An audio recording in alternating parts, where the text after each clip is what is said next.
The original Action Force toy line was incredibly popular with British children in the early 80s, and the initial range consisted of 13 different 3 3/4 inch scaled military themed action figures, 4 vehicles and a large headquarters playset.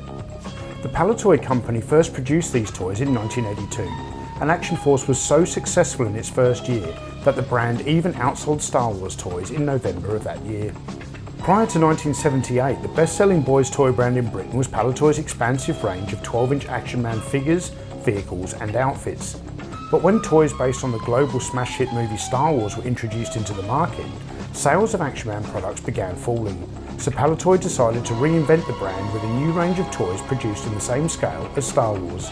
And in today's very special video, we're going to take a detailed look at all the toys in the 1982 range, as well as provide a detailed insight into how Palitoy developed this line from the conceptual stage to a fully realised retail product. So stay tuned. Expect the unexpected. Where will the Baron strike next? Action Force Toys, the battle has just begun.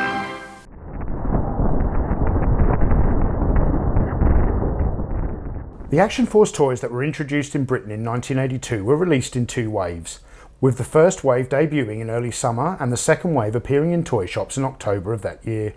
Wave 1 included the AF-3 Special Patrol Vehicle, the AF-5 Multi-Mission Craft, the AF-7 diving platform complete with a deep sea diver action figure, and the AF-9 snowmobile, which came packed in with a mountain and Arctic figure. Also featured in this release were 11 carded action figures, including the German Stormtrooper, the Mission Pilot, the SAS figure, the Australian Jungle Fighter, the Commando, the US Paratrooper, the Desert Rat, the Frogman, the Ground Assault figure, and the Royal Marine. And completing the Wave 1 collection was a mail-away exclusive Action Force Commander figure, and the Action Force Headquarters playset. Now before we review these toys in detail, let's wind back the clock and see how the Action Force toy line first came to be. In February 1981, just after the Toy Fair season, the brand manager for Action Man, Mike Taylor, walked into chief designer Bob Breakin's office and explained that the Palitoy company wanted to produce a range of Action Man toys in the same scale as Star Wars action figures. Palitoy's marketing department had seen a need to head in this direction because of the popularity of Star Wars and the trend for action figures to get smaller. After 2 periods of increasing oil prices in the 1970s, the price of plastics had become more expensive. But also the Star Wars craze had turned kids more into their bedrooms for play rather than outside in the garden with the much larger vehicles of Action Man. Licensed from General Mills toy group competitor Hasbro, Action Man was still selling well in the early 80s, but there was a lot of competition from Star Wars, which was also a licensed product that instead came from Palitoy's sister company Kenner as part of the same toy group. The initial brief was to develop a series of 12 figures based on the best-selling Action Man outfits. And when Bob first heard this proposal, he asked Mike Taylor which vehicles they should include. The Land Rover, the Scorpion tank, the Pursuit craft, he asked. Mike responded by saying that they should develop 3 new vehicles, which Bob thought to be a bit strange considering they were copying existing Action Man outfits for the figures. After that initial discussion, Bob thought that if Palitoy were going to have a new range of 3 3/4 inch scaled action figures, they should take this opportunity to bring Action Man into the modern world and release themselves from the World War II thinking that inspired G.I. Joe back in the early 60s, a concept which had perpetuated at Palitoy with the production of countless more World War II styled sets. And if new vehicles were wanted, the overall styling could be harmonised. Previously, when Greg Hughes joined Palitoy as the prime Action Man designer, and Bob Breakin was taking on more of a managerial and supervisory role as the design and development department was growing, he came in with a fresh mind and saw the need for a change in emphasis and came up with his concept of the Special Team, a military unit that may be conceived for the next century. These were excellent Action Man outfits, but they sat somewhat awkwardly alongside the old historical uniforms that the line was known for. So Bob's first task was to ignore Mike's brief and sketch out 12 figures based upon the Special Team styling, adding new characters to join the Ground Assault, Underwater Assault and Arctic Assault, in the hope that Mike Taylor might change his mind when he saw Bob's design drawings. This new Special Team concept was not accepted by Palitoy's marketing, which is a real shame because they would have complemented the 3 new vehicles very well. Because marketing wanted the whole range of figures and vehicles out for launch at the January 1982 British Toy Fair, Bob and his team did not have a lot of time for development before they had to commit to tooling. Bob was tasked with developing the figures, and Raffo and Pape, a toy design company, were commissioned to come up with some exciting vehicle designs. During the previous Action Man days, Palitoy held much store in the posability of the mannequin, so one early prototype example of the new mini Action Man had bending knees and elbows. Another prototype had just bending knees and straight arms so it could sit in vehicles. Another idea was to have a figure sold with two sets of legs, one standing and one kneeling, so that they could be interchangeable. However, time was against the design department, so they eventually decided to simply copy the Star Wars figure design of 5 points of articulation. And why wouldn't they? They knew that it worked, and it was simpler and quicker than sculpting and tooling a figure with more components. A team was assembled so that individuals could concentrate on different aspects of the project to meet the prototyping and production startup in early 1982. Bob Breakin was the leader and developed a critical path schematic to ensure all aspects of the project came together at the right times, and that they met the project production date. With sketches and photographs, Bob briefed renowned sculptor Ron Cameron to produce the 12 chosen figures. Ronald Cameron graduated from the Camberwell College of Art, London in 1953 and became a professional sculptor in 1963, developing an international reputation as the master portrayer of the classical theme of the female nude figure, captured in a modern manner and designed to portray the poise and confidence of the dynamic young liberated woman. Ron's superior craftsmanship commanded great respect from his colleagues, and this was paramount in Palitoy's decision to offer him the commission to sculpt the Action Force figures. On approval, silicon rubber moulds were made so that resin and metal castings could be taken of the components for prototype making, and after cleaning up thoroughly, for passing over to tooling manager Roger Morrison to expedite the injection moulding tooling. Components from the silicon rubber moulds were assembled and decorated by designers and model makers at Palitoy to produce prototypes which were used for catalogue and packaging photos and later used for display on a diorama at Toy Fair. The initial range featured 9 action figures on blister cards and 2 figures that were sold on larger, higher price point deluxe card backs. The German Stormtrooper and the British Commando made for perfect enemies, and these figures were based on 2 of the most popular Action Man outfits ever created. The smaller scaled German Stormtrooper came equipped with a rifle, 2 grenades and an entrenching tool, while the Commando featured a Sten gun and a radio backpack complete with headset. 3 other British soldiers were available on single figure card backs in Wave 1, and these included the Royal Marine, the SAS and the Desert Rat, and I am very fond of these figures since they are based upon 3 of my favourite Action Man outfits from the Eagle Eye period. The Royal Marine is armed with a self-loading rifle and equipped with a shovel, while the SAS figure comes with an MP5 submachine gun and a rope and grappling hook. On the other hand, the Desert Fighter is armed with an M60 machine gun, and this is an odd choice, since this is an American weapon system, and the fact that these soldiers served in North Africa during World War II, in a campaign that was fought several years before the M60 had been invented. The next single-carded figure is my absolute favourite from the 1982 Action Force line, the Frogman. This figure is equipped with a pair of scuba tanks that feature an interconnected diving mask and breathing apparatus, and a pair of removable swim fins. And with his striking orange scuba suit, the Frogman is instantly iconic, and his image is the first thing that comes to mind whenever I think of Action Force. The next 2 figures in the line are the Mission Pilot, who is armed with a pistol and equipped with a flotation vest and an ammo case, and the quite rare Australian Jungle Fighter figure, who is armed with a Thompson submachine gun and a machete, and also includes a campaign hat, an accessory that can be very difficult to find today. Despite Bob's failed attempt to inspire a range of figures based on the special team, the final single-carded figure to be released in Wave 1 was one of the original Action Man special team members, the Ground Assault figure. This soldier wears a modern camouflage pattern uniform with a futuristic looking helmet, and is armed with an assault rifle and equipped with a removable backpack that features a stowaway ladder. Included in the 2 higher price blister cards were the US Paratrooper and the Mountain and Arctic figure. The US Paratrooper was another popular outfit in the Action Man range, but the big difference between the 12-inch version and the 3 3/4-inch version is that the Action Force figure includes a working parachute, an accessory that was never included with the Action Man set. The Mountain and Arctic set is a fantastic addition to the Action Force range, with the figure being somewhat of a hybrid of the Special Team Arctic Assault outfit and the Royal Marine Mountain and Arctic set. This figure comes with 2 weapons, a Sten gun and an EM2 assault rifle, either of which can be stowed atop the figure's removable backpack, with his other accessories being a pair of skis and ski poles, but the best accessory is the small snowmobile vehicle. When the Mountain and Arctic figure isn't skiing, he can be found in the driver's seat of the AF9, which features a removable white antenna and has places on either side of the vehicle to store his skis when they're not in use. I have a strong nostalgic connection to the Action Force Mountain and Arctic set because I distinctly remember my parents giving me this toy after I woke up in hospital following surgery when I was around 5 years old.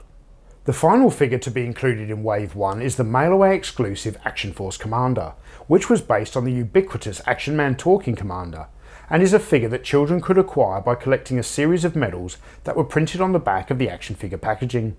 The art for this packaging was created by freelance graphic artist Dave Barnacle, who was given the task by marketing to design the packaging and logo, and the action figures would be packed into blister cards that replicated the packaging of Star Wars figures. Come to review your Action Force, Commander? Yes, I have. How many will Sir be requiring for his mission? But I am short of one British Marine. Will he be needing transport? Or will you base him at HQ? Good luck, sir. I expect we'll be seeing you again. Yes, and take charge of the rest of the men till I return, Sergeant! Yes, sir! Action Man presents new Action Force minifigures. The three new Raffo and Pape design vehicles were the AF3 Jeep, the AF5 multi-mission craft, and the AF7 diving base. Raffo and Pape supplied the vehicles in prototype model form so that they could be resolved into separate parts, with component drawings completed so that Roger Morrison could obtain tooling quotations. This fleet of vehicles enabled Action Force to be transported on land, on sea, or in the air. The AF3 Special Patrol Vehicle is the day-to-day transport for the Action Force team, which converts from a rugged armoured land car into an open-topped armoured personnel carrier. In addition, the specially designed roof converts into a boat complete with outboard motor and paddle. This Jeep also includes a flip-down windscreen, a removable antenna, and a red laser cannon that can be fitted to the Jeep or mounted on the boat. When the Special Patrol Vehicle is in the armoured car mode, the outboard motor for the boat can also be stowed at the rear. The AF5 multi-mission craft is the most interesting and versatile vehicle in the range and is suitable for action on land, sea and in the air. With the flotation collar fitted, the AF5 can be utilised as an amphibious landing craft, but once the collar is removed, the AF5 converts into a two-seater, eight-wheeled land attack vehicle armed with a machine gun and 2 rockets. To convert the AF5 into flight mode, you simply flip down the seat back, position the pilot at the controls, and with the press of the button, the wings are deployed. The AF7 diving platform features the same flotation collar as the AF5 and comes complete with the deep sea diver action figure, which was based on an Action Man outfit design that dates all the way back to the 1960s. The AF7 comes with a lot of accessories, making this toy relatively difficult to find complete today. These accessories include a removable steering wheel, the diver's hammer, an antenna, a pair of 2-piece spotlights, a breathing hose for the diver, a capture net with mounting bracket, and finally a hook and winch assembly that can be used for hauling up salvaged cargo from the seabed. The AF7 diving base, as designed by Raffo and Pape, is shown in its original form in the 1982 Palitoy trade catalogue, but Bob had to redesign the toy for production to meet a set price point and to make it fit the packaging. Now we get to the incredible Action Force Headquarters playset, and this toy has a very interesting history. Back when Palitoy were designing the first wave of Action Force toys, Bob Breakin felt that the line was crying out for some sort of headquarters base. Money wasn't forthcoming for anything ambitious involving expensive injection moulding tooling, but remembering the design team's work on producing the Palitoy Star Wars Death Star playset in printed card, Bob decided to work up a prototype for Action Force in the same way, and he knew he could use the plastic connecting clips from the Death Star, which were the most important mouldings. Some people say that the Action Force Headquarters is simply a redesign of the Palitoy Death Star playset, but Bob rejects this claim. The Action Force Headquarters only takes the principle of using card and is a completely new construction, which included the interesting feature of having a runway that pulled out flat, but when folded back it sat atop of the construction providing a landing pad. This enabled the AF5 to either take off or land conventionally along the runway, or by vertical takeoff from the rooftop pad. Bob thought that children might sit on the flat top of the headquarters, so he tested it with his own weight to ensure it stood up. After he was satisfied with the final construction, he called in Dave Barnacle to complete the decoration on the card walls and floors. The designers were allowed a small amount of money for some added plastic moulded accessories, which were moulded by Kevin Heath. Marketing approved the final prototype, so Dave completed all the artwork for production and Roger Morrison was given the go-ahead to produce some injection moulding tooling. And the finished headquarters product is a complex and intricately designed play environment for the Action Force figures to interact with. The aforementioned rooftop landing pad folds down to create a runway for the AF5, while also giving a child greater access to the inside of the playset, which features a control room on the upper floor. Adjacent to the runway is the quartermaster's store, and above that is the firing zone where you can attach one of the two machine gun emplacements. This firing zone also features an ammunition chute that leads to the lower floor. Continuing around the headquarters is a prisoner cell with a door that leads into the Arctic Patrol Bay, which can house the AF9. And this area also features a ladder so Action Force personnel can access the upper levels of the playset. Next up we have the combat training section, and below that is the vehicle maintenance area. A separate plastic ladder section can also be fitted between these levels and can be used to access the rooftop landing pad, or the Action Force can utilise the incorporated winch to create a zip line.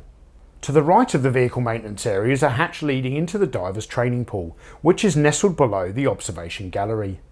Despite being made from cardboard, the Action Force headquarters playset is very sturdy and quite durable, and makes for the perfect centrepiece to your Action Force collection.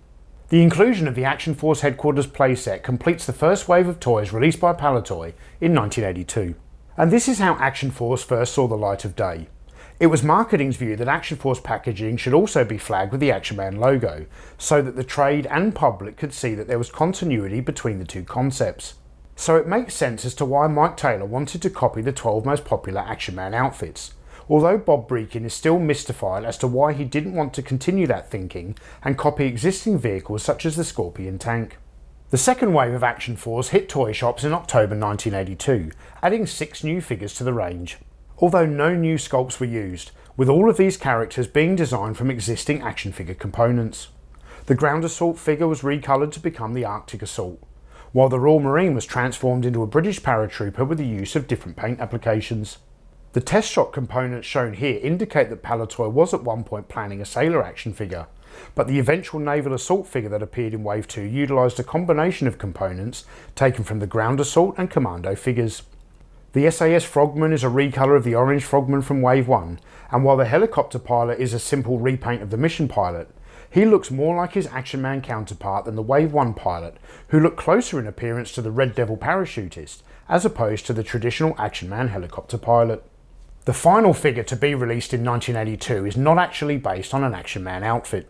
Instead, he was inspired by Bob Breakin's concept drawing for the 3 3/4 inch Special Team range, and came in the form of the Night Patrol action figure. The complete set of 1982 Action Force toys makes for a wonderful collection that displays brilliantly when incorporated into the Action Force headquarters playset. I firmly believe that Palitoy's original Action Man range is the best British toy line ever created, but having said that, I never find myself comparing Action Man to Action Force. Mini Action Man, as the designers at Palitoy knew him, is an extension of this classic toy line, and another chapter in the rich history of Palitoy.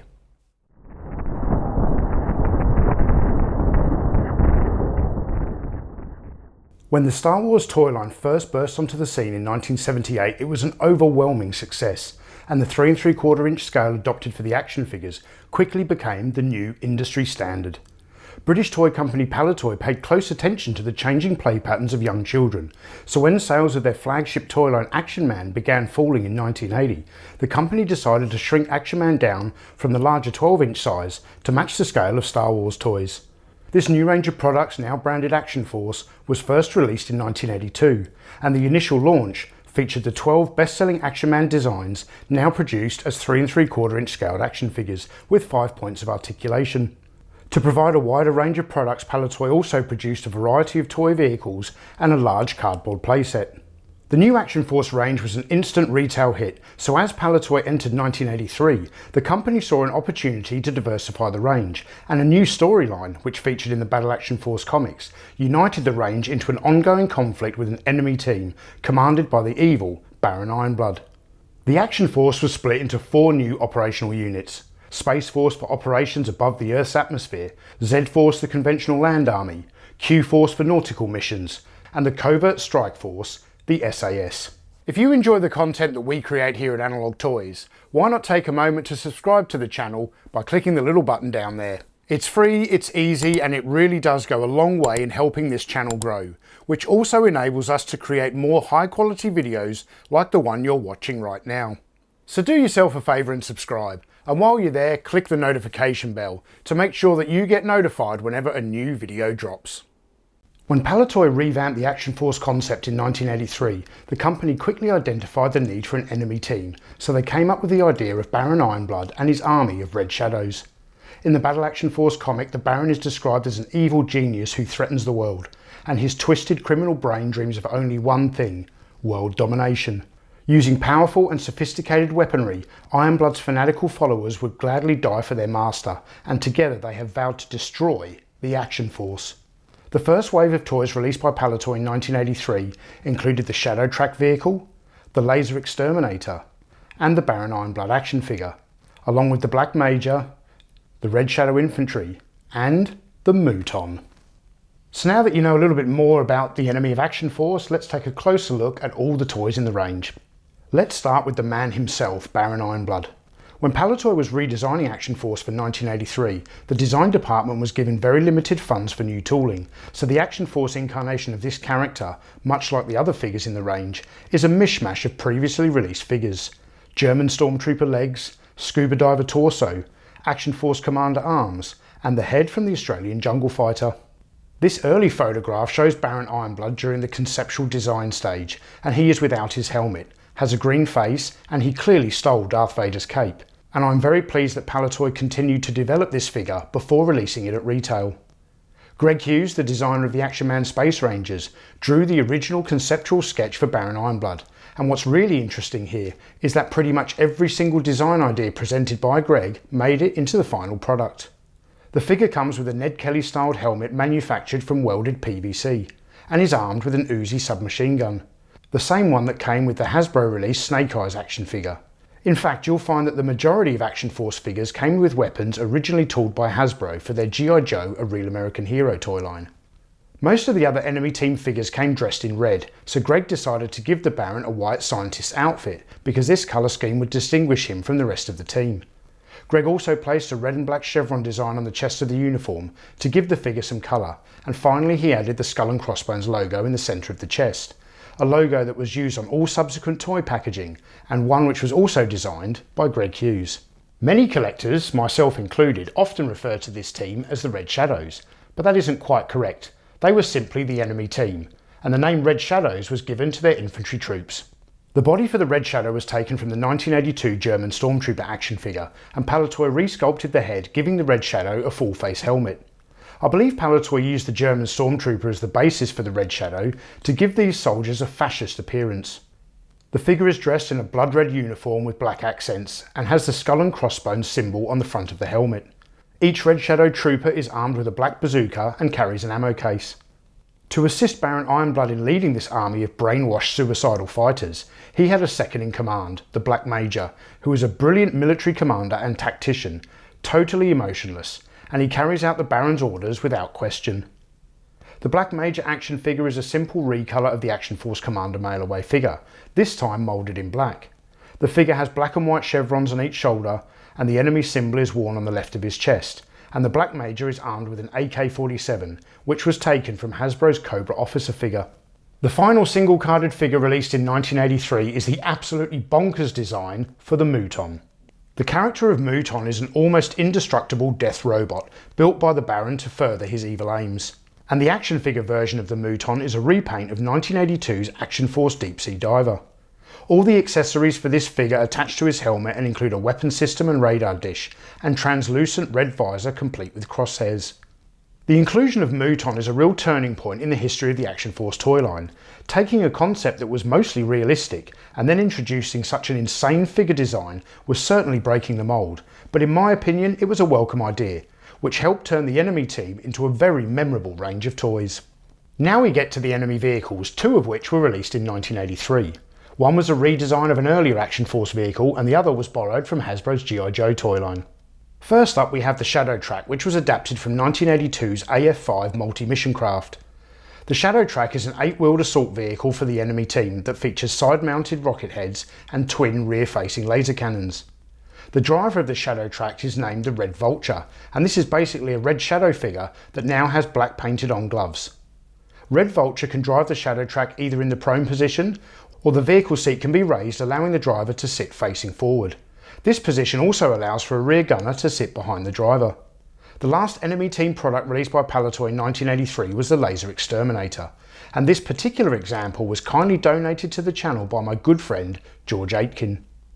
The Laser Exterminator is a red recolour of Hasbro's G.I. Joe HAL Laser, and its pilot, Red Laser, is a repaint of the first issue Cobra Commander with swivel arm battle grip. Laser Exterminators aren't too difficult to find on the secondary market. However, adding a good condition Red Laser action figure to your collection will prove challenging. The Laser Exterminator is an enemy artillery piece which is mounted on a tripod base. The main armament can rotate on its pivoting platform, and elevation is achieved via a sturdy rack system. The base is also fitted with 2 wheels so the laser can be towed into battle. Red Laser sits in a side-mounted gunner's chair that is equipped with a computer control panel, and with him in command, the Laser Exterminator is the most deadly weapon in Baron Ironblood's arsenal. The 1983 Action Force range was another huge success for Palitoy, and children were captivated by this new storyline in the Battle Action Force comics. So as the company entered 1984, they continued to introduce new products, and in my opinion, achieved some of the best design work they had ever attempted. For 1984, let's start by discussing the toy designs that were borrowed from Hasbro's G.I. Joe range, and first up we have the Hyena, a recolour of the Cobra Hiss tank. I recently restored this particular toy, and you can check out that video by clicking the link in the description below.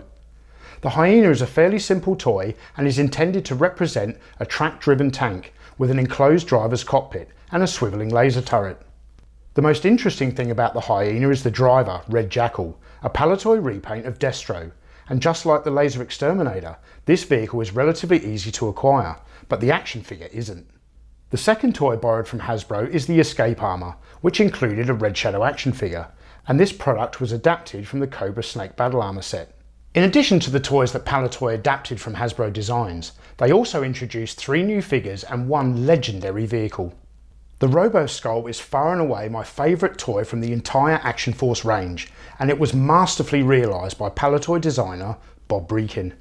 I have already discussed this toy in great detail in another YouTube video, so rather than repeat myself, I highly recommend that you check out that video if you haven't already done so.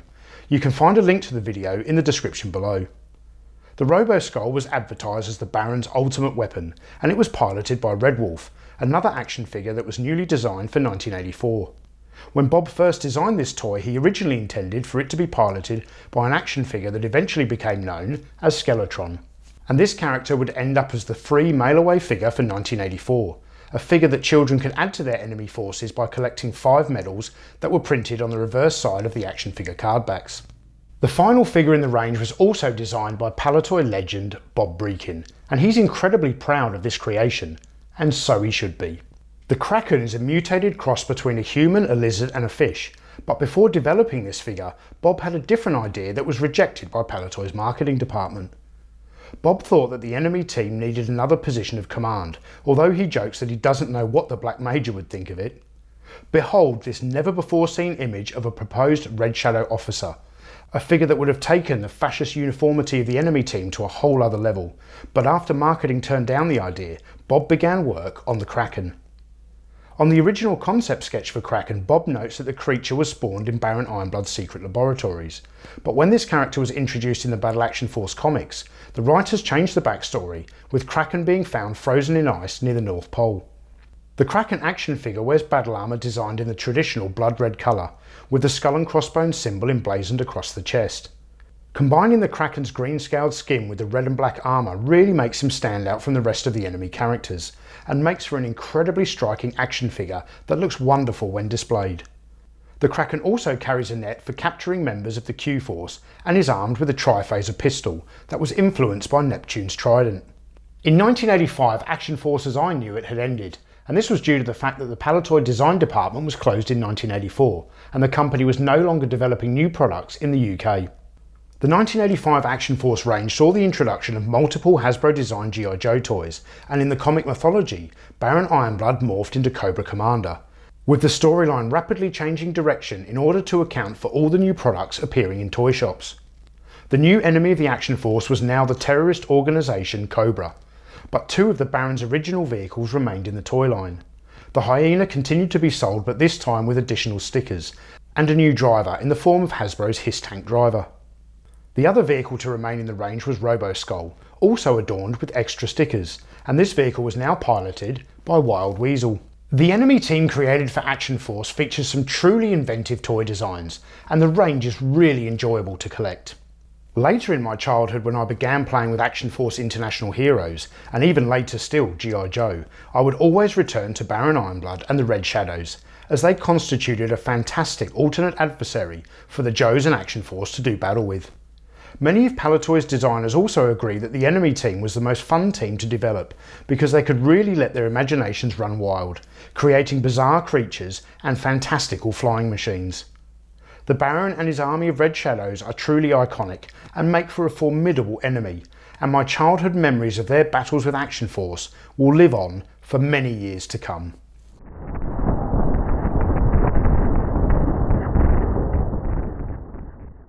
The SAS Force are the covert mission specialists of the Action Force team, who operate behind enemy lines, intercepting and disrupting Baron Ironblood's evil plans. They are also the only Action Force team to be based on a real military unit, the British Army's elite Special Air Service Regiment, a special forces unit whose daring exploits were broadcast on live television when they stormed the Iranian embassy in London on the 5th of May 1980, in order to kill or capture the terrorists who had seized hostages and taken control of the embassy 6 days earlier.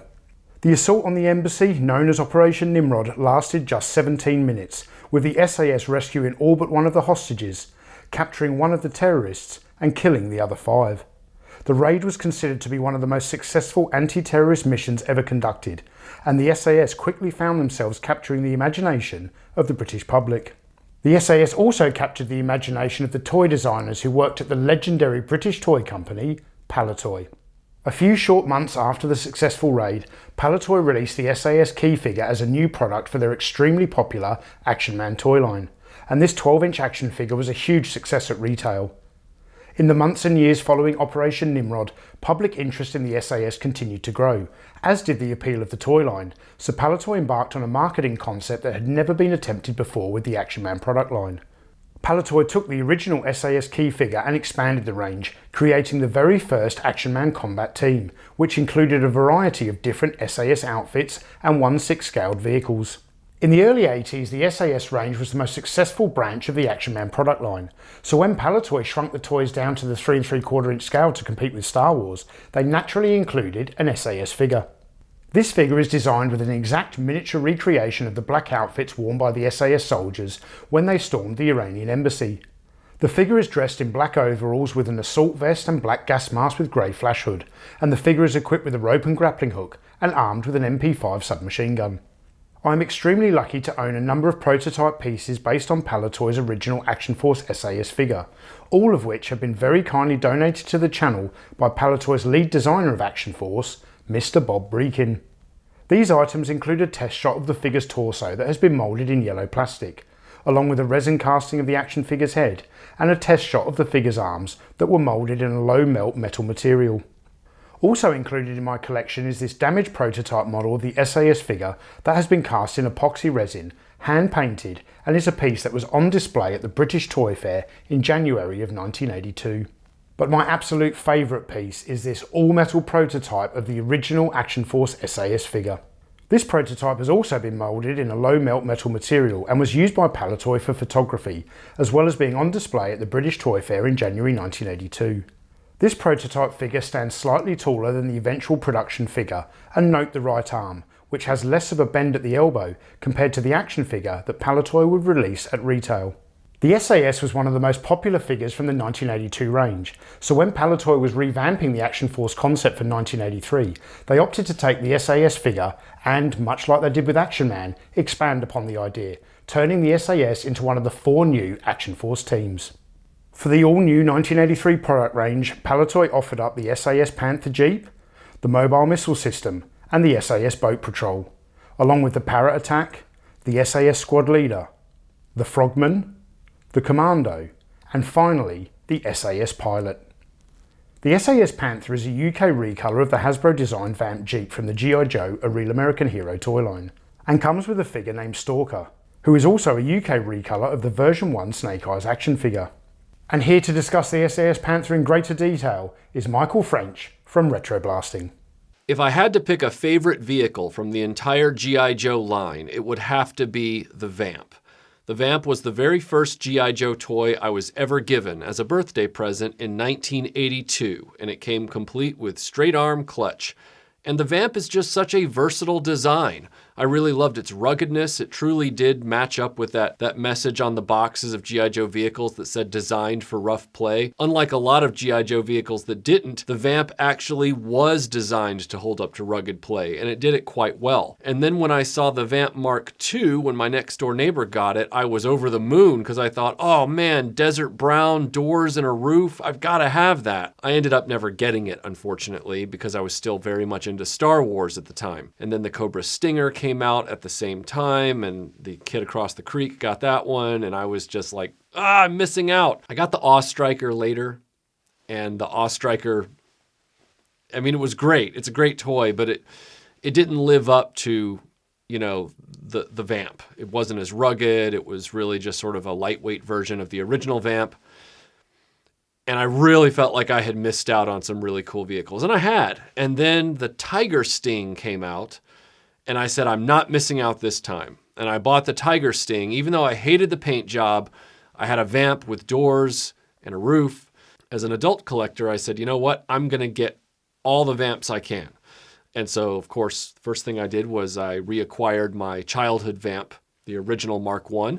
And then I got a Mark II, and I got the Cobra Stinger. That's my childhood Tiger Sting right there at the very end. And I don't remember how it happened. I think it was because I was looking at the Palitoy Action Force Troop Carrier, because I really wanted that, because it was this cool version of the APC, like a total redeco of the APC, not knowing what I was about to run into on the next click. And that was the Panther, the SAS Panther.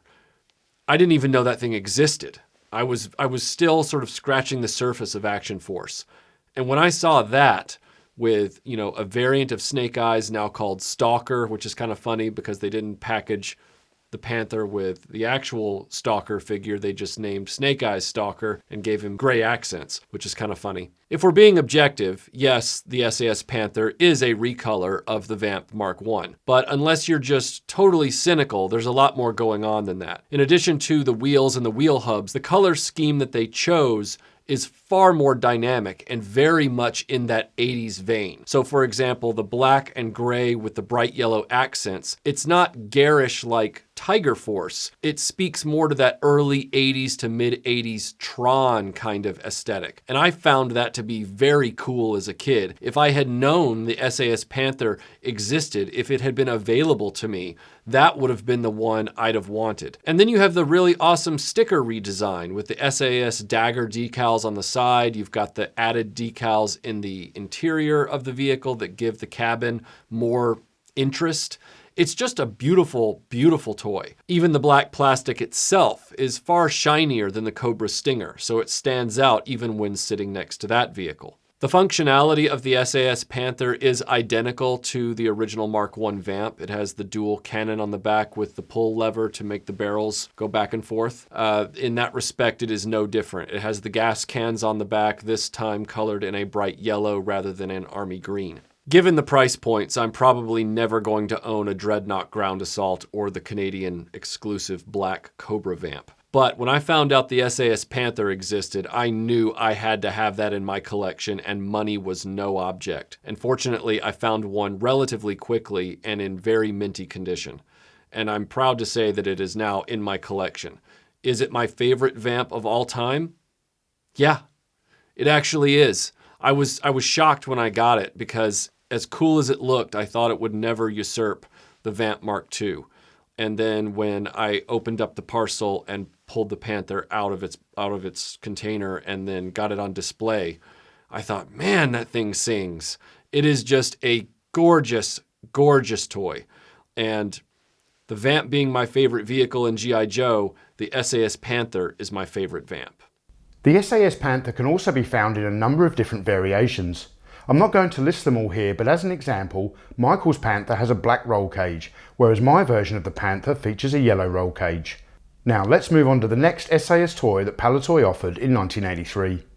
The SAS Boat Patrol was sold on a large card back, and the set consists of a flat-bottom craft piloted by a character known as Stakeout, who is equipped with a black backpack and armed with an M60 machine gun and a machete. The boat has a large cannon mounted at the front and is supplied with an outboard motor, a paddle and a detonator. This toy was adapted from 1982's AF3 Special Patrol Vehicle, which has a removable roof that converts into a patrol boat, although Palitoy failed to give the Jeep to the SAS. When they adapted this Jeep for 1983, they gave it to the Z-Force, but the Jeep still looks good with the SAS patrol boat fitted to the roof. In a way, I'm very pleased that Palitoy didn't give the AF3 Jeep to the SAS, because it meant that we as children were offered the SAS Panther, which is a stunning toy. Similar to the patrol boat, the SAS Parrot Attack was also sold on a large card back, and the action figure was codenamed Sparrowhawk, who is another redesign of the ubiquitous Action Force pilot figure. This toy was advertised as having a working parachute, although it really doesn't work that well. Next up, we have the SAS Mobile Missile System. Yes, the MMS. American kids know it better as the toy that gave us the Hawk action figure, so our G.I. Joe team had its first leader. If you recall from the original G.I. Joe line in the United States for Real American Hero, it had a very olive drab color scheme to it. And the MMS is the poster child for the dedication to that color. I've always looked at olive drab as being a very Vietnam color. Now, I know that the American military still utilized olive drab well into the Cold War, post-Vietnam, well into the 80s and into the early 90s, I believe. But it still harkens Vietnam to me. Whereas the adaptation of the MMS by Action Force in the Palitoy line, also called the MMS, it has a very Cold War color scheme to it, particularly with the missiles. Now, the color scheme of the main launcher and control unit is still much like the SAS Panther, where it has the black, gray, and the bright yellow accents. Although the MMS launcher doesn't have as many bright yellow plastic accents as the Panther does. It's more of just the black and gray. But the missiles are where this piece really shines over the G.I. Joe original, because they gave it this kind of dark gray, light gray camo pattern on all of the missile bodies. And I know that it's the SAS, I know that it's the British, but it still gives off that very 80s Cold War Soviet kind of feel. I'm not saying that the Soviets had a pattern exactly like that. I mean, if you watch movies like Spies Like Us and stuff, their camo patterns on their missiles were in the green and more earth tones. But I'm saying it evokes that feeling. It evokes that flavor. It feels very 80s compared to the G.I. Joe MMS, which still feels very late 60s, early 70s. And that's just my personal observation. That's just the reaction I had when I saw the MMS from Action Force for the first time. The MMS from Action Force also has larger, beefier wheels, which is a nice touch considering that this is something that can be hitched to other vehicles and towed around. A lot of the decals on the MMS tend to fall off, including the yellow ribbon decals that are on the nose cones of the missiles, and that's something to watch for. Like the original G.I. Joe SMS, the Action Force SAS MMS could also disassemble its control panel and stow it for towing. Overall, I think the MMS is a far more appealing product package than the original MMS from G.I. Joe. The G.I. Joe one is pretty much just solid green with no visual interest going on. Palitoy really put a lot of added effort into the MMS to give it extra value. And it looks really great being towed around by the SAS Panther. Rounding out the 1983 SAS lineup, we have 4 single-carded figures. The squad leader is almost identical to the SAS figure from 1982, the only difference being the SAS logo that is printed on the figure's left shoulder, a detail that was absent on the first issue version of the figure. The SAS pilot, just like Sparrowhawk, is another redesign of the first issue Action Force pilot figure. Seriously, Palitoy really loved redesigning this figure. We then have the SAS Frogman, which was also released in 1982, but this time around the figure has the SAS logo added to the chest. And finally we have the SAS Commando, a repaint of the basic Commando figure from 1982, but the SAS version comes with one of my favourite Action Force weapons, the Thompson submachine gun. Before we move on to the 1984 range, let's talk about the one that got away. No, not that one, this one. These images depict concept art and a prototype model for an SAS operations vehicle designed by Raffo and Pape. Bob Breakin says that this toy was possibly intended to go into the 1984 Action Force SAS range, but he believes that the Robo Skull, the Sea Lion and the Triad Fighter gobbled up all the funds allocated for tooling. This is a very interesting prototype, and the engineering involved in creating the SAS operations vehicle as a physical toy would have been quite complex, although I'm not sure how well it would have fitted in with the rest of the SAS range. Something about it seems too high tech, even for the SAS line. I feel it would have been better suited to a different toy line. The 1983 Action Force range was another huge retail success for Palitoy, so the company began designing new products to fit into the 1984 lineup, as well as adapting 2 toys from Hasbro's G.I. Joe line. The first toy borrowed from Hasbro was the SAS Wolverine, a recolour of the G.I. Joe Wolverine that came with CoverGirl. This particular toy is a personal favourite and was very kindly donated to the channel by my good friend Gary Atkinson. The Wolverine is a track-driven armoured vehicle with a missile launch system mounted at the rear. The missile system features 2 firing pods that carry 6 missiles each, and the launcher can rotate through 360 degrees with the firing pods pivoting up and down. This toy vehicle also includes a removable engine cover and a rear tow hook that can be used to haul the SAS mobile missile system into battle, providing the SAS force with a formidable amount of ordnance.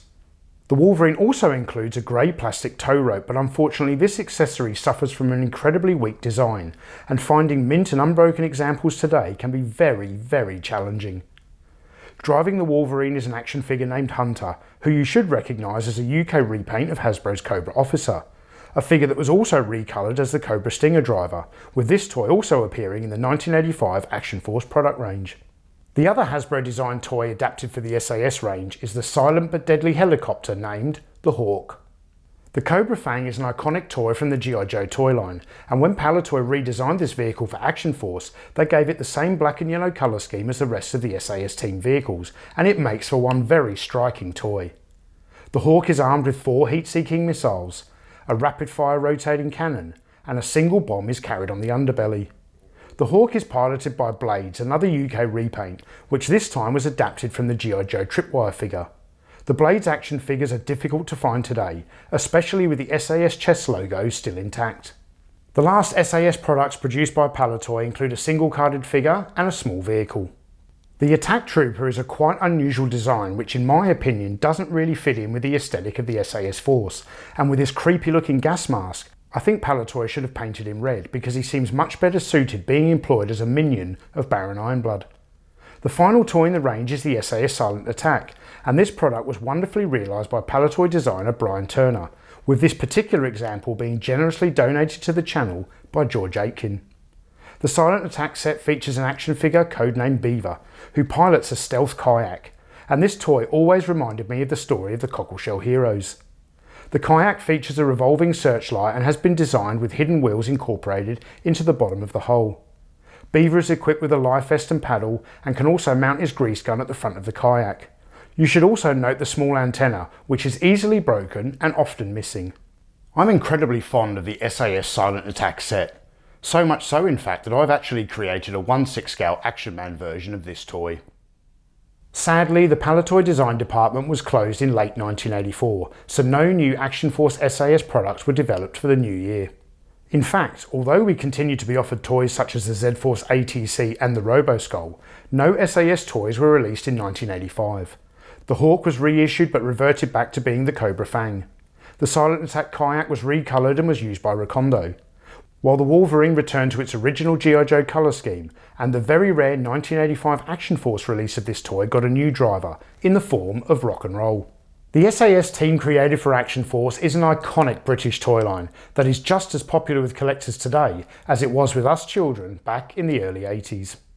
The real-life SAS regiment is surrounded by mystique, and this quality is carried over into the toy line. With their all-black uniforms and sophisticated weapons and vehicles, the SAS Force are quite simply the coolest of all the Action Force units, so it's no wonder they appeared on the front cover of the first new Battle Action Force comic. I am also particularly fond of Captain Buckingham, the SAS squad leader, who I've unintentionally started to army build. The SAS are the crack commando squad of the Action Force, and with everything that Palitoy provided for this team, the SAS are ready for any mission, on land, on sea, or in the air. The real-life SAS are an elite regiment of soldiers, the best of the best, and that's exactly how I feel about this toy line.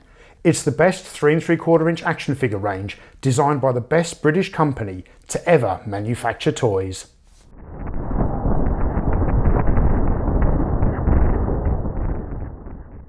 As described in the 1983 Palitoy trade catalogue, the Action Force Space Force unit was developed to counter Baron Ironblood's threats to the Earth's satellites, and the Space Force has a superb variety of vehicles and accessories to go with the highly colourful minifigures.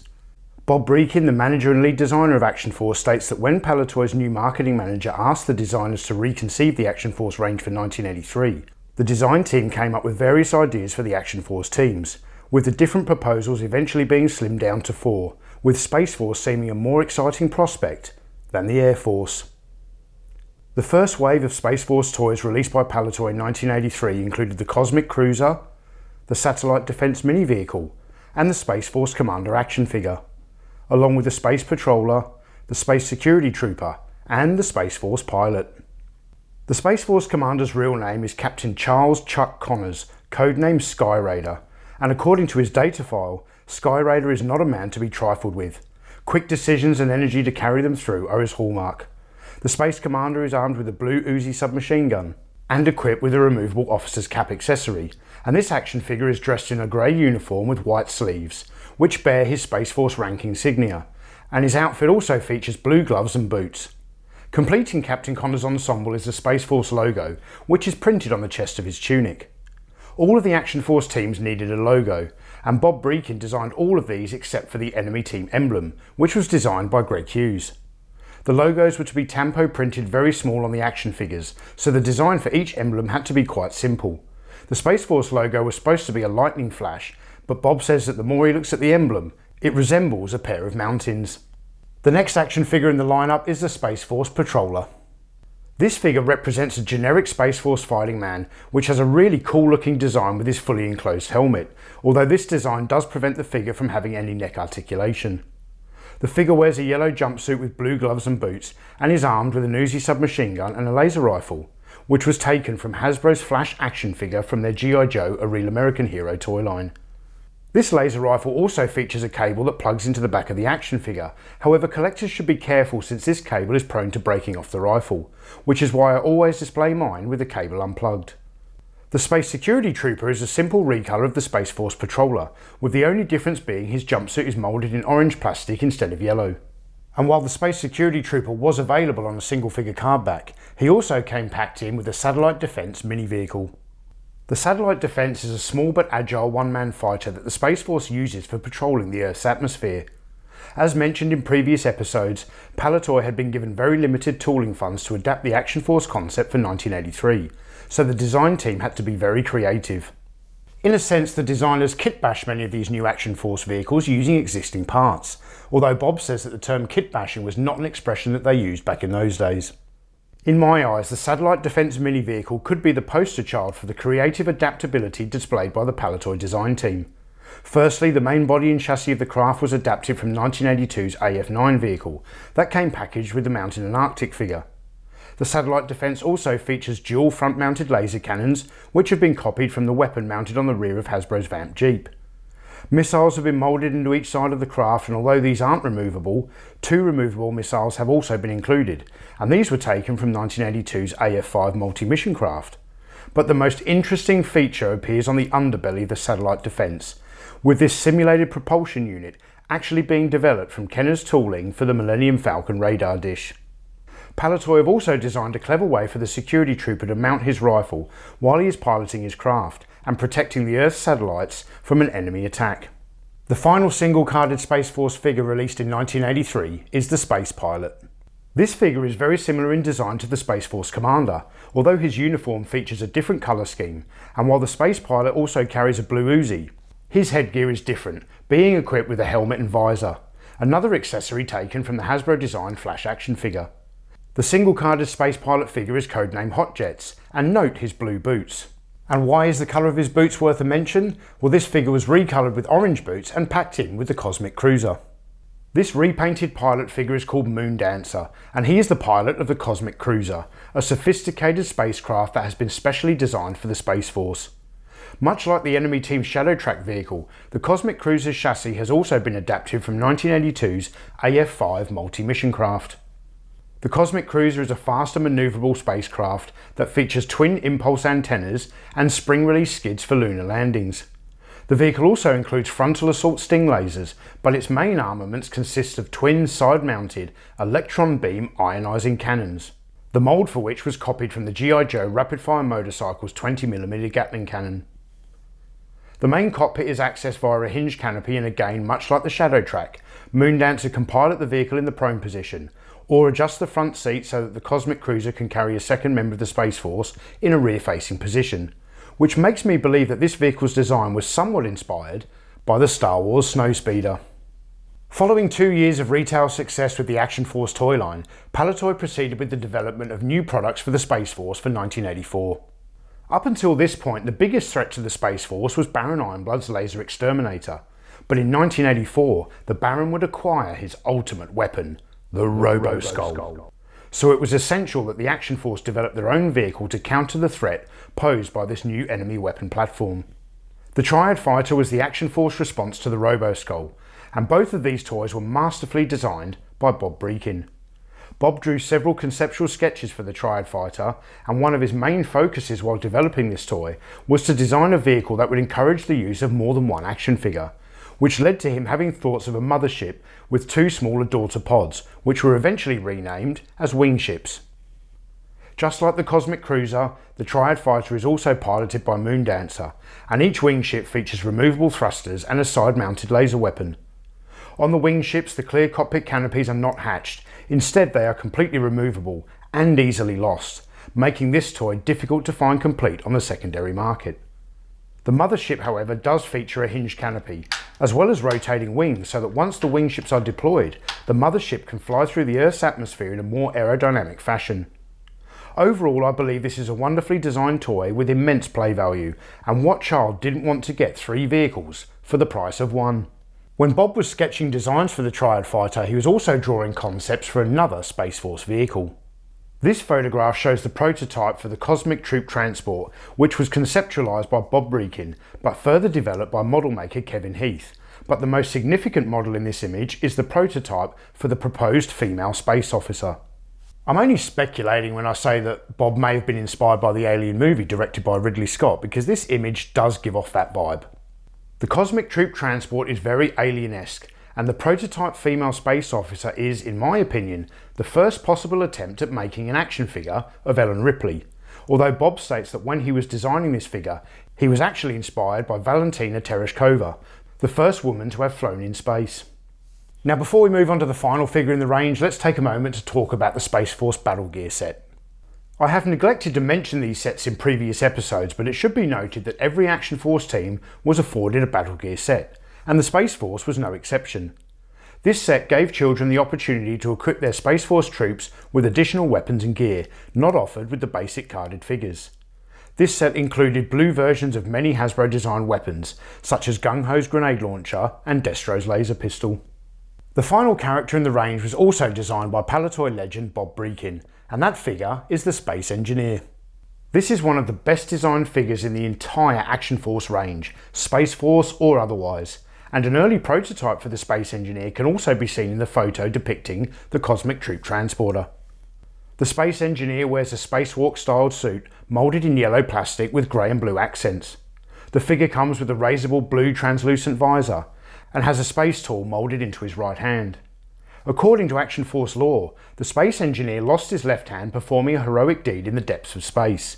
In time, Action Force doctors were able to manufacture a computerized hand to give him greater strength and dexterity. This left hand has 2 different attachments, including a robotic claw and an atmospheric welding tool, which can be stored on his back. Both of these attachments require the use of a command cable, which runs from the hand to the back of the Space Engineer's life support system. A secondary command cable functions like an umbilical cord and connects the Space Engineer to the Triad Fighter so that he can carry out much needed repairs in the hostile environment of the upper atmosphere. By the end of 1984, the Palitoy design department had closed up shop, so no new Action Force products were developed for 1985.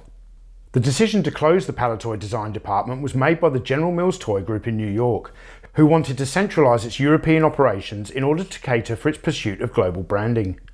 The knock-on effect of this decision was that Action Force teams and the Red Shadows were disbanded, and the majority of the Action Force toy line was replaced with repackaged G.I. Joe product, with a few exceptions, such as the Robo-Skull, the Z-Force ATC, the Q-Force Sea line, and the Space Force's Triad Fighter.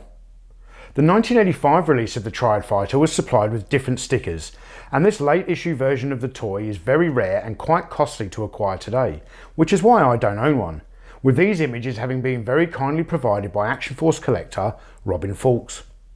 Interestingly, the Moondancer action figure supplied with the 1985 version of the Triad Fighter is in fact an extremely rare repaint of the G.I. Joe short fuse figure, complete with a recoloured mortar accessory. Although the Space Force did rely heavily on recoloured action figures, the adapted vehicles were unique enough to make them genuinely worthy additions to the Action Force range.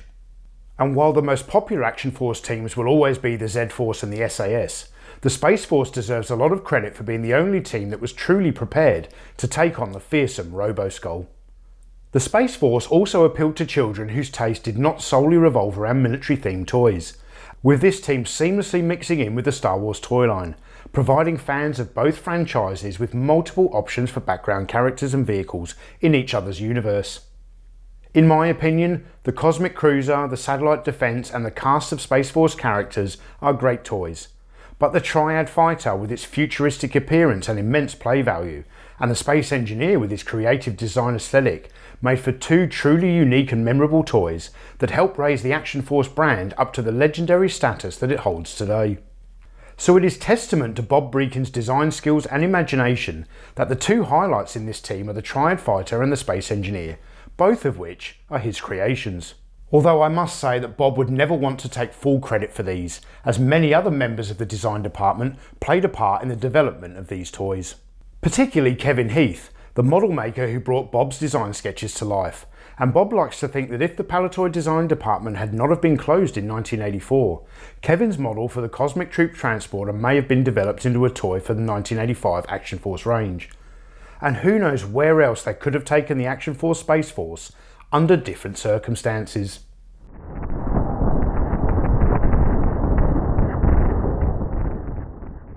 This team is the aquatic branch of the Action Force, and according to Bob Breakin, the name Q-Force came about when he was designing the team's logo, and he thought that the Q in the word aquatic looked and sounded better than A-Force.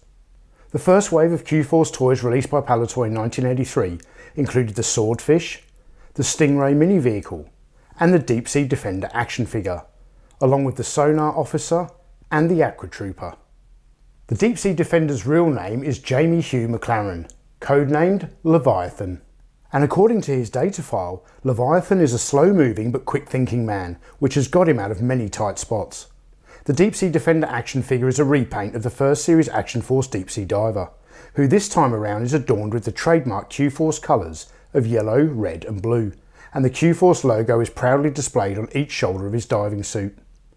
The Deep Sea Defender is equipped with a red propulsion backpack, which was taken from Hasbro's G.I. Joe jetpack set.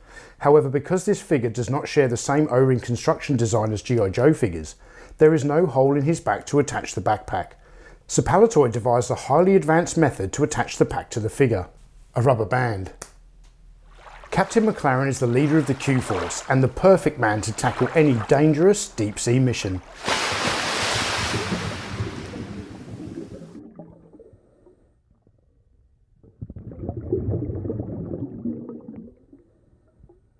The next action figure in the lineup is the Aqua Trooper. Where Captain McLaren is the Q-Force's deep sea specialist, the Aqua Trooper represents the team's scuba divers, and the action figure is a highly colourful repaint of the first series Action Force Frogman. The Aqua Trooper, codenamed Shark, is equipped with a technologically advanced breathing apparatus that has a removable diving mask, and this equipment attaches to his back and is held in place with a waistband. Shark also comes with a pair of blue swim fins which are actually removable, and that's a very nice touch in my opinion. And while the Aqua Trooper was available on a single figure card back, he also came packed in with the Stingray mini vehicle. The Stingray is a highly manoeuvrable undersea scooter which operates from the base ship, the Q-Force Swordfish. This sleek one-man vehicle is piloted by the Aqua Trooper and features a viewing window on the underside of the hull, along with two removable mini torpedoes. Unfortunately, when these torpedoes are fitted, the Stingray sits at a downward angle, so if you want to display this on a toy shelf, then I recommend removing these accessories before you do so. With its nose-mounted cannons and high-speed capability, the Stingray is the perfect vehicle for patrolling the oceans and responding to an enemy team attack. The final single-carded Q-Force figure released in 1983 is the Sonar Officer. Codenamed Phones, this figure is the communications expert of the Q-Force, and his outfit is also adorned with the trademark Q-Force colours of yellow, red and blue. The Sonar Officer is equipped with a communications backpack that has a headset that can either be worn by the figure or stored on the side of the backpack. The Sonar Officer is also the only member of the Q-Force who is actually armed for combat, being equipped with a red AK-47 which was taken from Hasbro's Cobra officer figure. And at first glance you would think that the tip of the barrel on this example has been broken off, but for some never to be explained reason, this is actually how the figures were originally sold.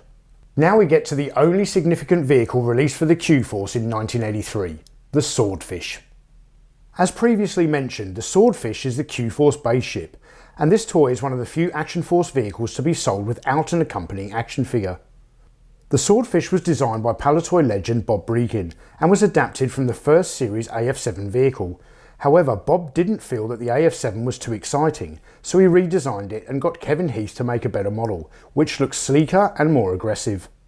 The Swordfish features a sonar unit with a rotating radar, twin nose-mounted hydrojet cannons, and a self-programming missile that is mounted to the rear of the craft, and both this missile and its mount have been copied from the Hasbro G.I. Joe MMS toy. This weapon system also includes two short-range deadly dart projectiles, and the mount can be rotated through 360 degrees. Topping off the Swordfish's impressive armaments is a sea-to-sea missile that is mounted to a hydraulic lifting arm. The Swordfish is able to float on water via a removable flotation collar that is manufactured from a flexible vinyl material, and while this is a cool toy, it certainly doesn't rank among the greatest Action Force vehicles, such as the Z-Force ATC or the Enemy Team's Roboskull.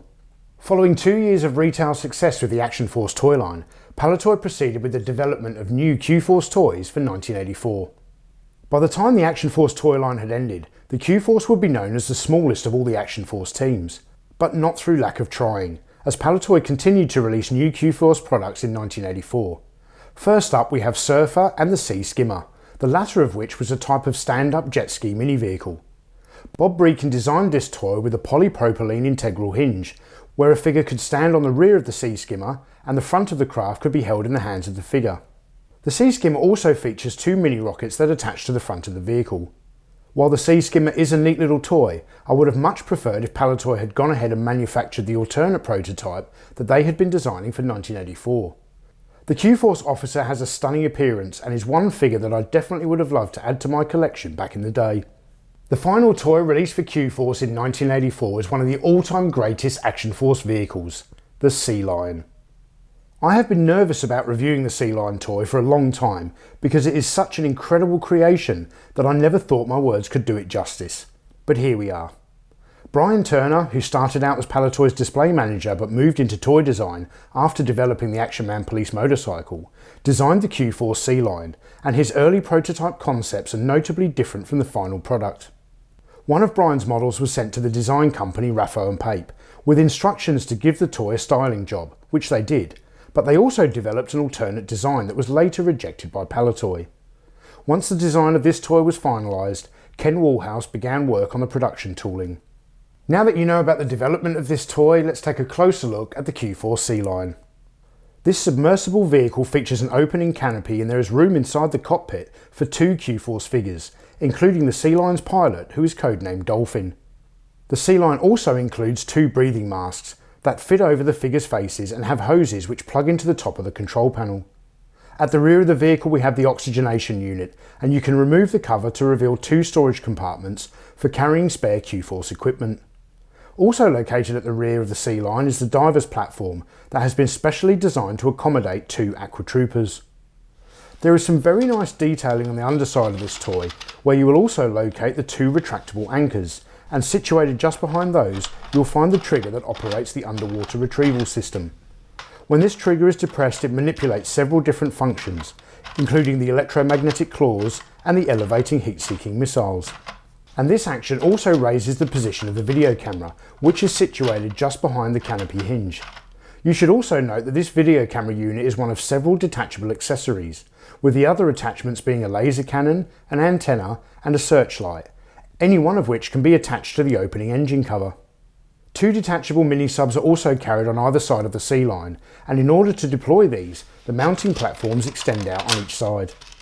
These one-man mini-subs can also be decked out with any of the Sea Lion's accessories, allowing you to deploy the vehicles with a combination of whatever equipment the Q-Force need for their mission. As you can see, the Sea Lion is chock full of fun and exciting play features. Although with several easily lost parts and a somewhat fragile design, this toy can be very difficult to acquire today. But despite its modern day rarity, the Q-Force Sea Lion is a remarkable toy and one of the most outstanding vehicles in the Action Force toy line, and Brian Turner should be extremely proud of his wonderful creation. The Sea Lion is the final toy that Palitoy ever produced for the Q-Force. However, even though Palitoy's design department was closed down in 1984 and the company did not produce any new Action Force products for the following year, the Sea Lion is one of the few toys that was carried over into the 1985 product range, with this later issue version being supplied with different stickers and a new pilot in the form of a very rare recolour of the Hasbro G.I. Joe Zap action figure. Although the Q-Force is not as popular as some of the other Action Force teams, their colourful design aesthetic make them a fun line to collect and display.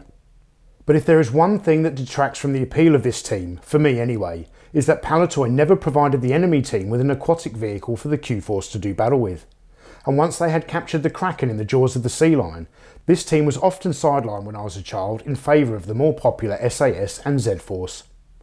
But having said that, and while many of these toys are simple redesigns of earlier products, the inclusion of the glorious Q-Force Sea Lion makes this team a must-have for any serious Action Force collector.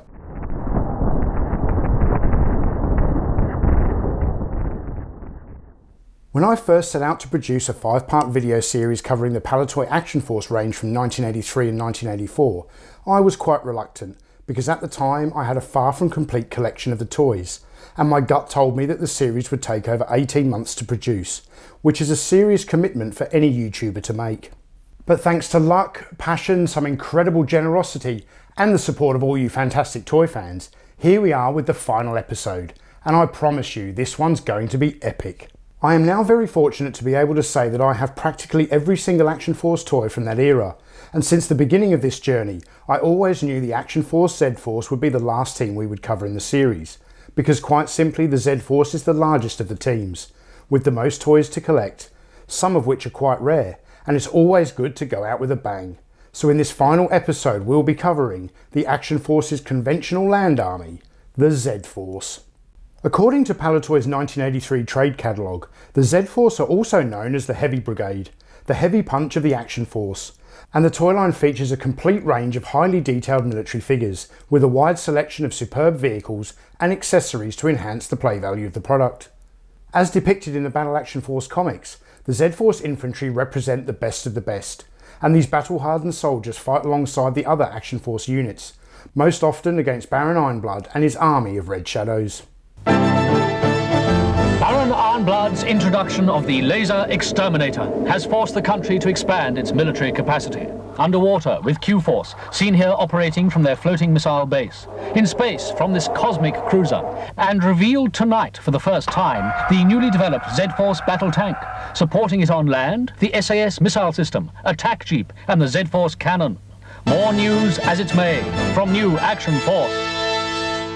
The Z-Force is the largest of all the Action Force teams, and for the all-new 1983 product range, Palitoy offered up the Z-Force battle tank, the Z-Force Jeep, the attack cannon, and the rapid-fire motorcycle, along with the Z-Force captain, the infantryman, the radio operator, the Z-Force sapper, and as a mail-away exclusive, the Z-Force Commander. The Z-Force captain's real name is Grant Campbell, codename Skip. And according to his data file, Captain Campbell is a winner all the way and does not accept second best from any of his men.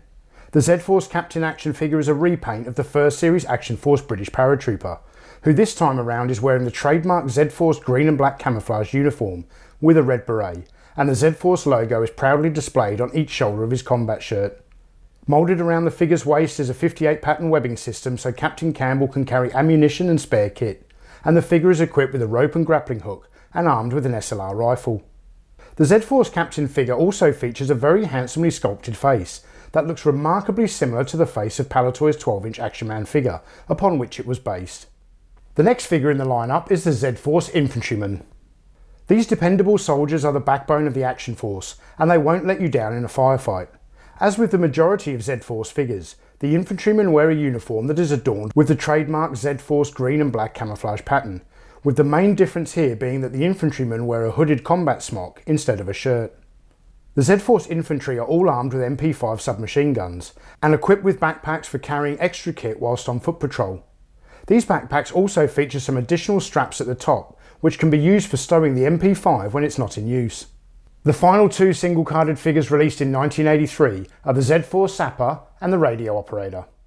The Sapper is a repaint of the 1982 Commando action figure and is armed with an M60 machine gun and ammo case.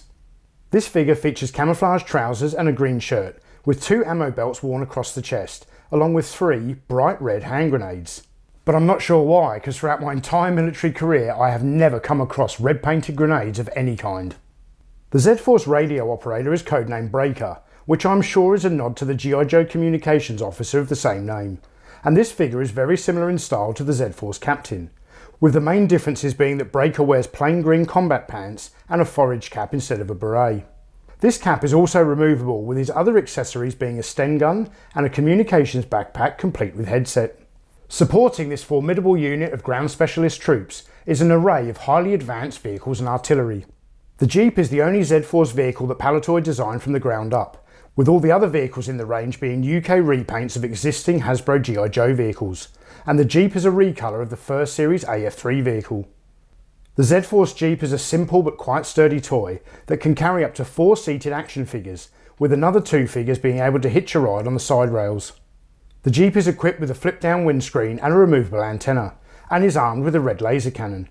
But the Jeep's coolest accessory is the driver action figure, codenamed Wheels.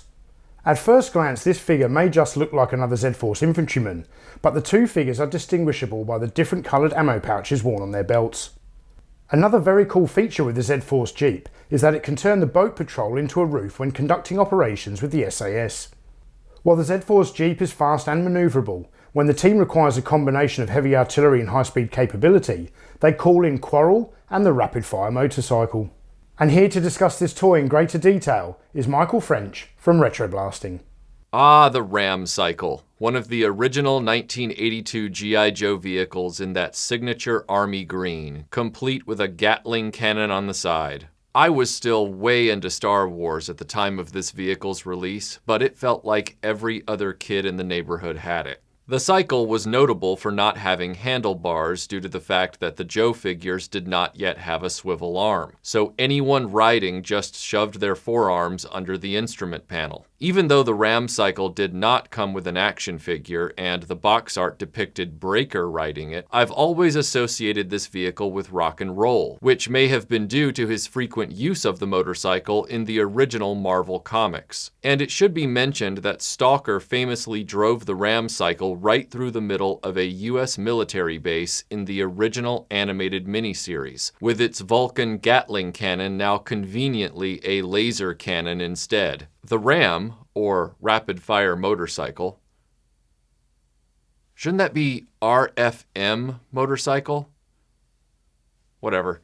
It was a great Joe vehicle option for kids on a budget, with its only weak points being the often lost gray saddlebags and the attachment point for the cannon sidecar, which could snap off over time with excessive use. It wasn't until a few years ago that I learned of the Ram's redeco for the Action Force line. And in fact, the Action Force Rapid Fire motorcycle with Quarrel was my gateway drug into collecting Palitoy Action Force toys. The colors on the Action Force version pop with the brighter green contrasting against the now black Vulcan cannon and true black saddlebags. In the research, I was surprised to learn that Quarrel is actually Swiss. I'd assumed she was British.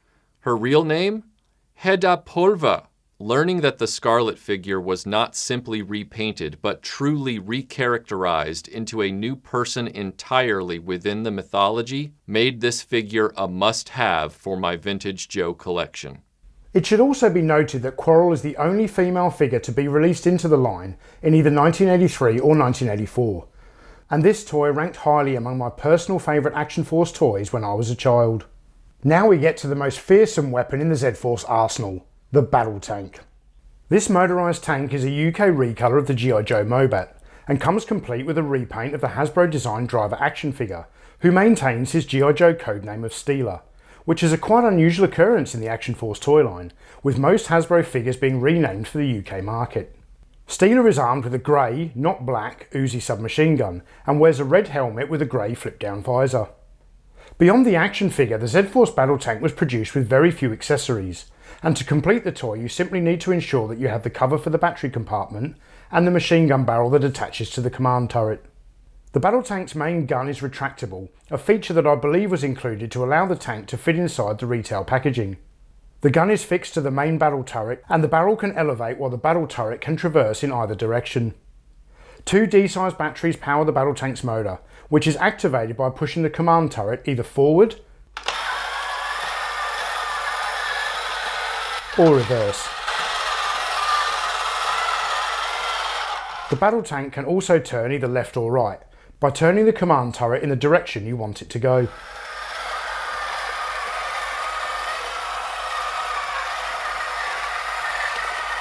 I never had the Z-Force Battle Tank when I was a child, but I can imagine this would be quite a frustrating toy once you run out of batteries, because there's no way to drive it around manually. It just kind of sits there. When the Z-Force needs artillery support, they call in the attack cannon, which is a UK variant of the G.I. Joe flat cannon. The Z-Force attack cannon is mounted on a tripod base and is operated by a single Z-Force trooper who is positioned in the rear mounted seat, and the barrel of the cannon can be rotated and elevated simultaneously. Rounding out the 1983 Z-Force line is the Commander action figure. This figure was the Action Force mail-away exclusive for 1983, and children could add the Commander to their forces by collecting 5 medals that were printed on the reverse side of the action figure card backs. The Z-Force Commander is a simple repaint of the first series Action Force Commander figure, which in turn was a scaled down version of the very popular Action Man Talking Commander figure. The Z-Force would prove to be one of the most popular Action Force teams released in 1983, so when Palitoy started developing new toys for 1984, the Z-Force received some very special treatment. Gentlemen, the world is in terrible peril from this man, Baron Ironblood, an evil genius who is determined to rule the world. These are the creatures he has created to help him. Now you must create your own action force dedicated to the Baron's downfall. Captain Campbell, you will take command of Z-Force, land-based attack troops. Captain Buckingham, the SAS, crack commando squad. Captain McLaren, Q-Force, Subaquatics, and Captain Connors, Space Force. Expect the unexpected. Where will the Baron strike next? Action Force Toys, the battle has just begun. For the 1984 Z-Force range, Palitoy offered many new products, including the Z-Force Armoured Troop Carrier, the Whirlwind, the Lance, the Dart, and the Shaft, along with the Z-Force Medic and the Minesweeper action figures, and finally the absolutely stunning Z-Force Command Center playset. The Medic and Minesweeper figures were both sold on single figure card backs, however they are much more difficult to find today when compared to the Z-Force figures that were released the previous year. The Minesweeper is codenamed Scout, and this figure is equipped with a mine detector and 3 anti-tank landmines. The Minesweeper also comes with a backpack which is unique to this figure, and features a recess where the mines can be stowed, and held in place with a single strap. The Z-Force medic is codenamed Doc and is easily identified as a battlefield medic by his white helmet and tunic, which both bear the Red Cross symbol. Doc is equipped with a rescue flare launcher and a medical case that opens up to reveal all his combat first aid equipment, which was represented on a pair of stickers. Both of these figures are nice additions to the Z-Force ranks, and they fulfill roles that are vital to the capability of any frontline combat unit. Another Hasbro designed toy to be adapted for the Z-Force range is the Armoured Troop Carrier, also known as the ATC. Although Palitoy adapted this toy vehicle from the G.I. Joe APC, it is far more than a simple recolour of a Hasbro design, and proves that Palitoy were the masters of kit bash customising, long before it became a subgenre of our toy collecting hobby. Shortly after acquiring Quarrel and the Rapid Fire motorcycle, I happened upon a photo of the Action Force Armored Troop Carrier. Given that the G.I. Joe APC was very likely my second G.I. Joe vehicle ever in childhood, and one of the most useful toys I ever owned for transporting my various figures outside the house, I was intrigued by the Action Force version at first glance. As with the Rapid Fire motorcycle, the troop carrier was redone in the brighter green with black accents, and I could instantly see that it came equipped with larger, more aggressive rubber-like tires. But what struck me even more was the enhanced turret. The American APC's turret was an inert cap over the back lid of the vehicle. I used to pop it off and stuff additional figures down into the vehicle and then put the cap back on, so to speak. Palitoy clearly saw the necessity for some improvements. Regardless of it being the most easily lost piece of the ATC, the radio antenna is a very nice added detail, and thankfully quality reproductions are not hard to find. The opening hatch that allows a figure to conduct some combat direction or impromptu reconnaissance from the relative safety of the carrier is a very nice improvement to the design. As to the rocket rack, it's a cool addition that shows Palitoy really wanted to give the ATC some formidable defensive weapons. However, the mounting point is easily broken, and God help anyone who's standing up in the turret if a rocket is accidentally launched. Another nice enhancement is on the rear bumper. Designed to be a carry handle on the original, Palitoy wisely added a tow hook to the back so the ATC could pull artillery pieces like many of the other vehicles in the range. If you're American and a G.I. Joe APC owner, I can practically hear you now. This vehicle is gaudy. You'd like to think that, wouldn't you? And you're probably still on the fence about which version is better. But let me tell you, the interior of the ATC doesn't just push the envelope. It stamps it and it mails it. Palitoy must have looked at the wholly barren interior of the APC and said, "There's too much lost potential here." The intent of the G.I. Joe APC was simply to be a figure carrier. 28 in total, 18 sitting and 10 standing.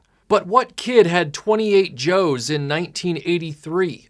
There were only 33 figures at that point anyway, and only 25 of them were good guys. And with Action Force using a mix of 5 POA figures and a few repurposed O-ring Joes in the line, an interior of 16 rear seats would be useless to most Action Force kids. Instead, Palitoy made the rear of the vehicle a true mobile command center and completely redesigned it with surveillance and weapons computer stations, areas for tools and first aid kits, a weapons storage locker, a medical station with a stretcher that pegs in securely to the examination table, foot pegs for 16 figures, and 6 seats, 4 being specifically for the O-ring figures, while the 2 front seats have enough legroom to accommodate either style of figure easily. The ATC pulls every bit of lost potential out of the APC's design and makes it a truly exciting vehicle in the history of Action Force and G.I. Joe. Frankly, I feel robbed that we didn't get this version in the United States because it would have been my favorite G.I. Joe vehicle of all time.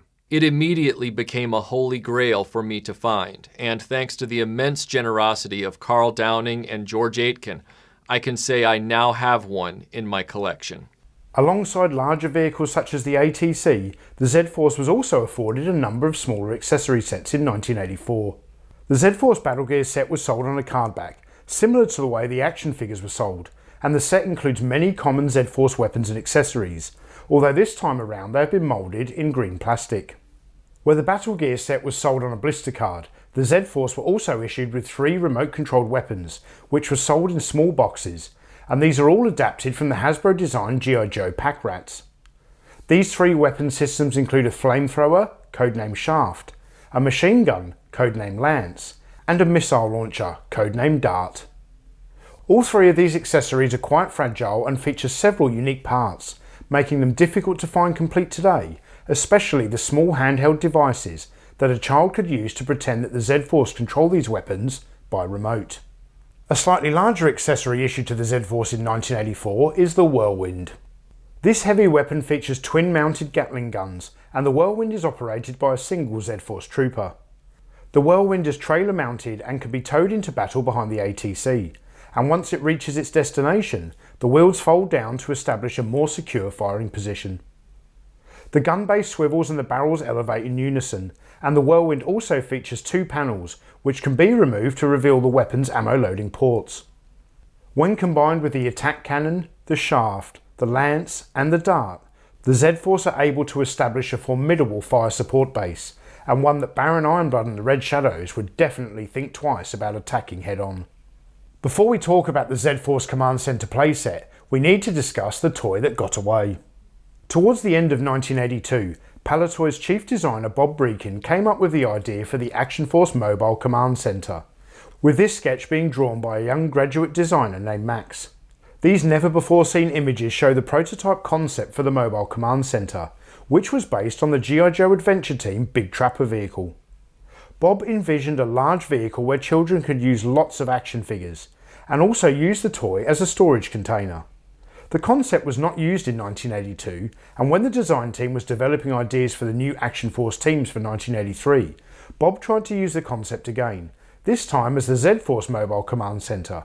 However, Palitoy's marketing department made a deal with Hasbro to borrow their tooling for the G.I. Joe APC, Mobat and many other vehicles, and the Mobile Command Center never came to be. Now we get to the final toy that Palitoy ever released for the Z-Force, and this playset sat atop my Holy Grail wants list for a very long time, before I finally acquired one earlier this year.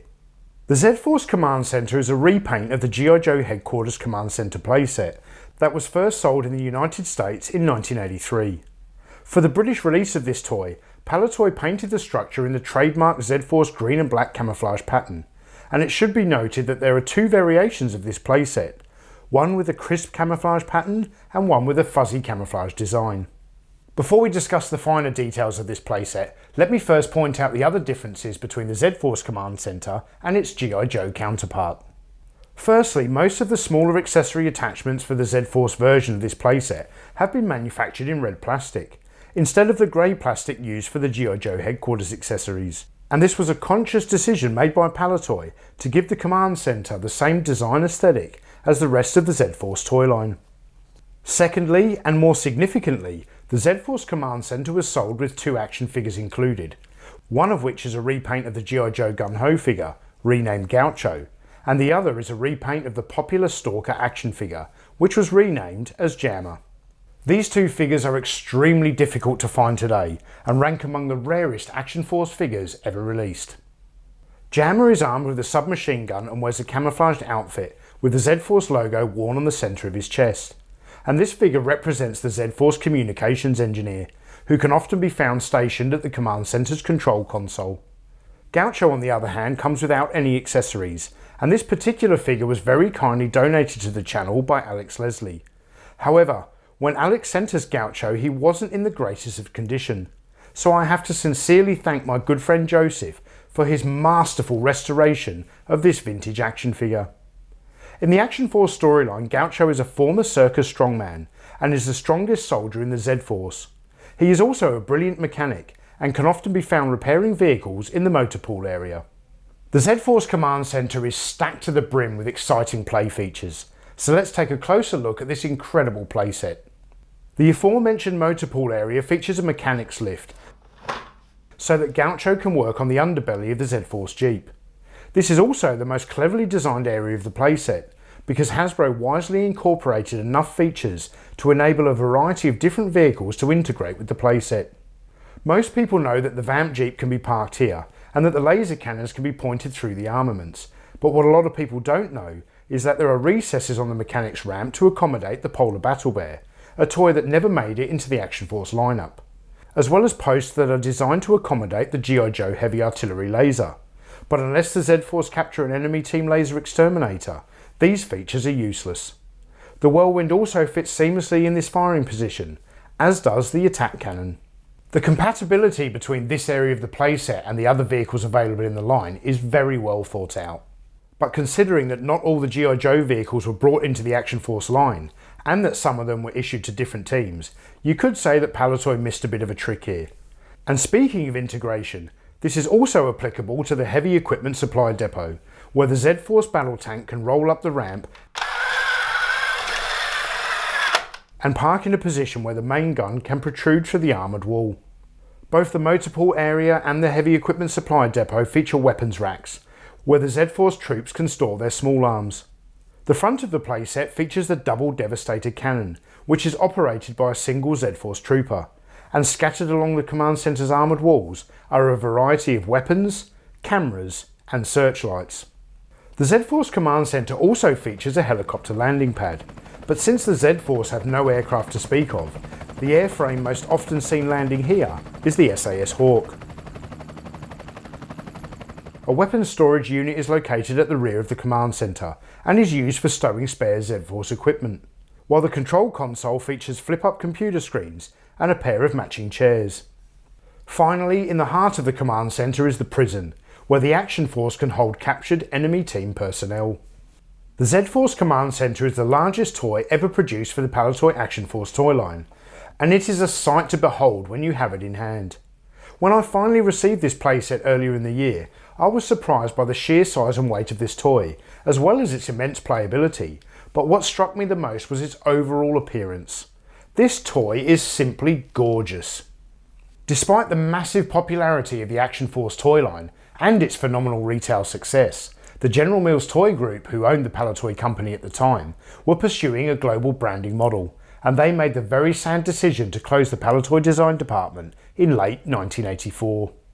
So in 1985, and with no new Palitoy design product, Action Force basically became a rebranded G.I. Joe toy line. And even though a few select Z-Force toys were featured in 1985, the days of the Z-Force fighting against the Baron and his army of Red Shadows were lost to history. While Palitoy may not have created characters that are as memorable or iconic as the ones that sprang from the pages of the original G.I. Joe comic, they sure did know how to market the brand effectively, and the Z-Force, with their green and black camouflage and red accents, are instantly recognisable. And their striking camouflage uniformity makes the complete set an absolute joy to behold.